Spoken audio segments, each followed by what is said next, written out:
Hi, my name is Ariana Siarkiewicz and I'm one of the writers at Rebel Wolves. Over the past few months we've shared quite a lot about the game's story. Today, we'll give you a glimpse of the activities our human by day, vampire by night protagonist Coen can take on while exploring the open world. We start at night, in our vampiric form, heading toward a vantage point to get a better sense of our surroundings. Reaching a vantage point reveals nearby opportunities and helps us plan our next steps.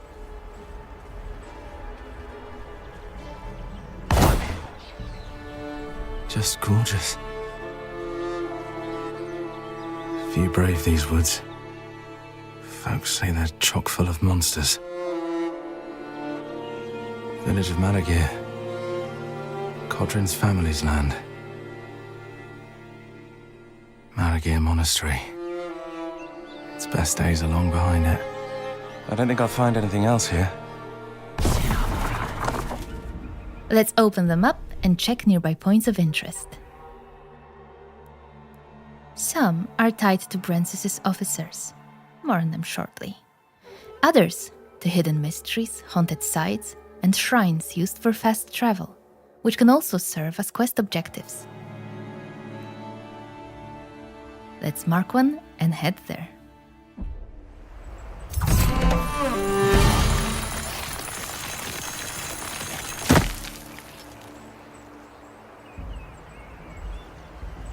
Early in the game, we can unlock a perk that allows us to transform into a wolf and move faster at night.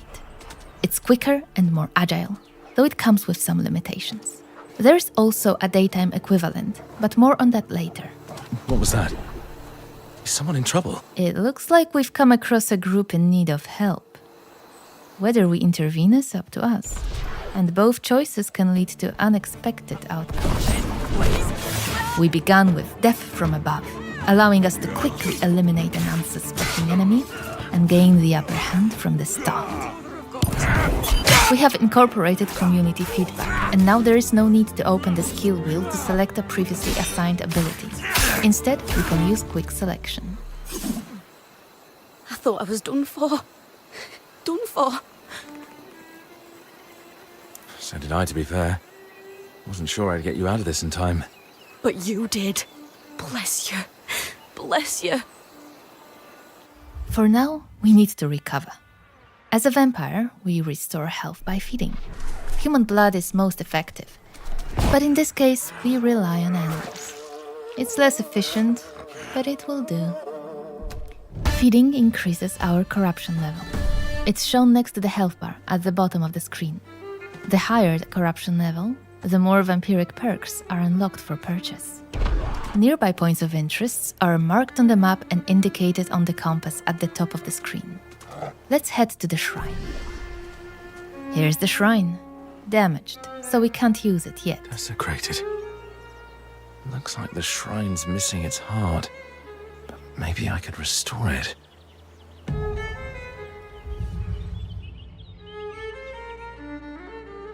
The tracks, they're fresh. There's a trail nearby. Let's follow it.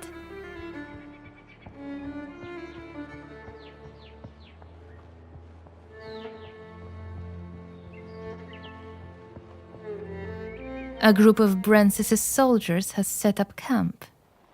Let's clear them out.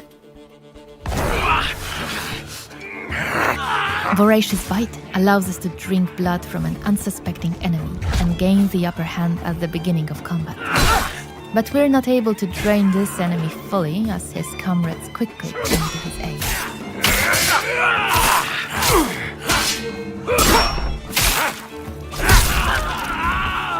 We use Piercing Shriek to briefly stun the weaker opponent, giving us an opportunity to take on his commander. When an enemy blocks and interrupts our attack chain, we can use Charge to prevent a counterattack.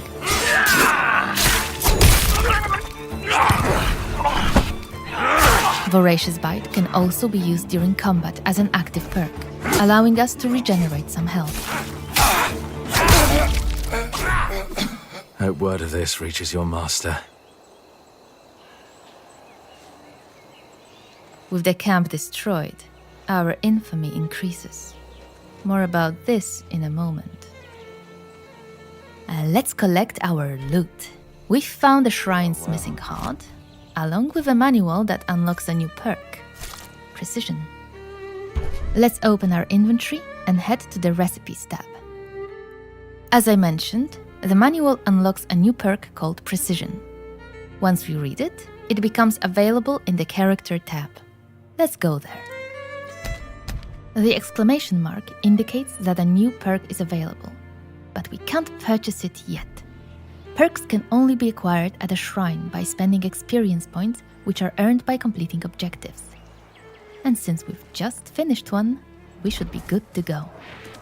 We've also found the shrine's missing heart, so we can now fix it. Let's head back.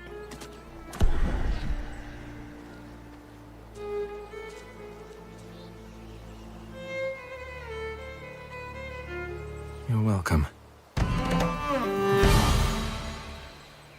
With the heart restored, the shrine is rebuilt. We can now use it. Let's start with the perks menu.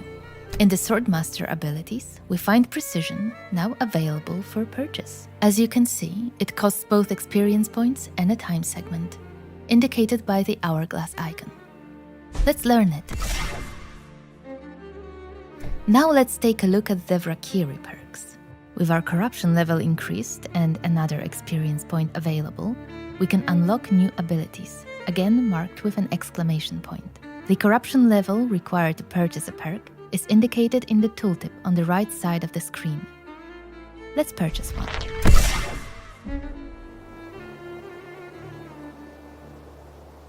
Time passes as we acquire new perks. The night comes to an end, the sun rises, and a new day begins, along with a new edict.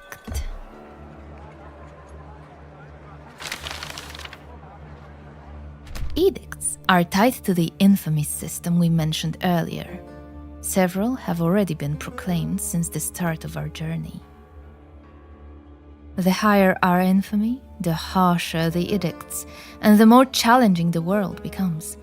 It's a sign that Brensis is vigilant and reacts to our actions in Baal Sangora. Infamy reflects how much we disrupt the operations of Brensis' followers. Let's take a closer look at one of his officers, Ambrose. In the right corner of the screen, we can see his level of aggression towards us. When it reaches its peak, a new questline is unlocked, influencing the story and shaping our future confrontation with Brensis. As you can see, multiple open-world activities are tied to Ambrose, all connected to his operations. Let's go back to the map to mark one of them, and then let's head there.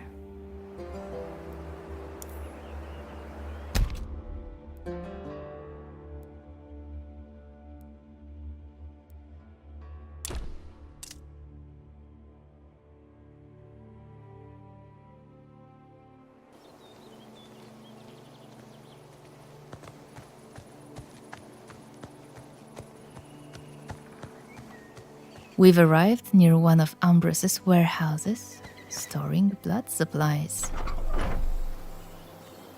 Killed. Go back where you came from. I don't... Time to restore the order. Charge is an ability shared between human and vampire forms. This enemy was weak enough to stun them with it.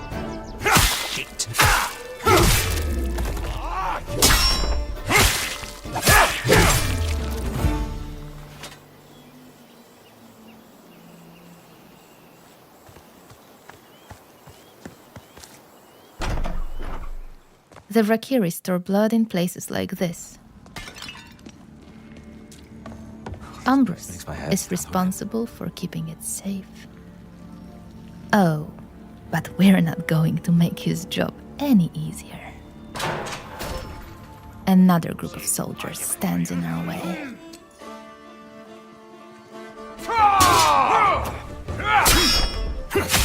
We open with Broad Swing to weaken as many opponents as possible.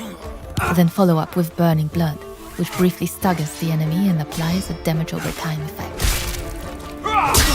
What do we have here? The prisoners' fate is grim.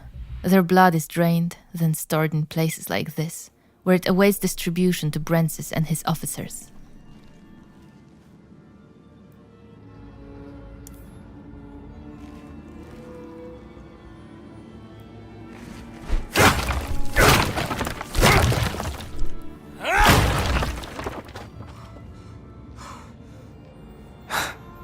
Feels nice. Hitting them where it hurts.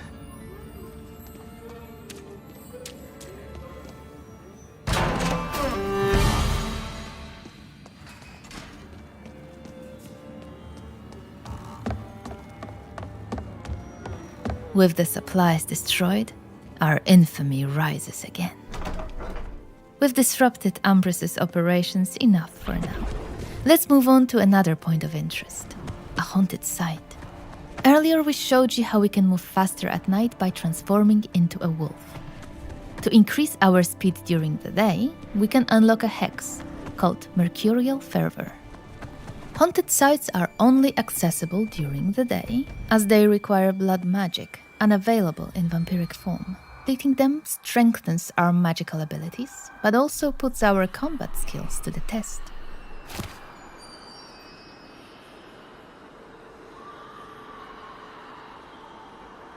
The spirits here are restless. Perhaps I could help them somehow.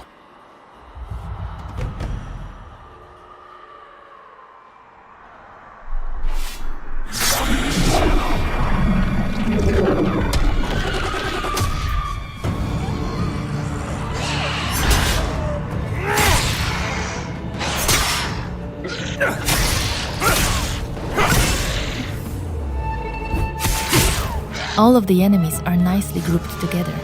It's a perfect opportunity to use Ravenous Flock, a perk that damages opponents in an area twice. First on activation, and then in the follow-up attack.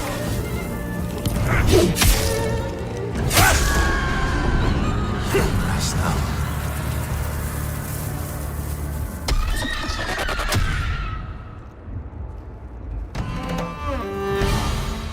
The enemies are defeated, so let's collect our loot. These haunted sites may reward us with ancient texts, allowing Coen to become an even more powerful wielder of magic.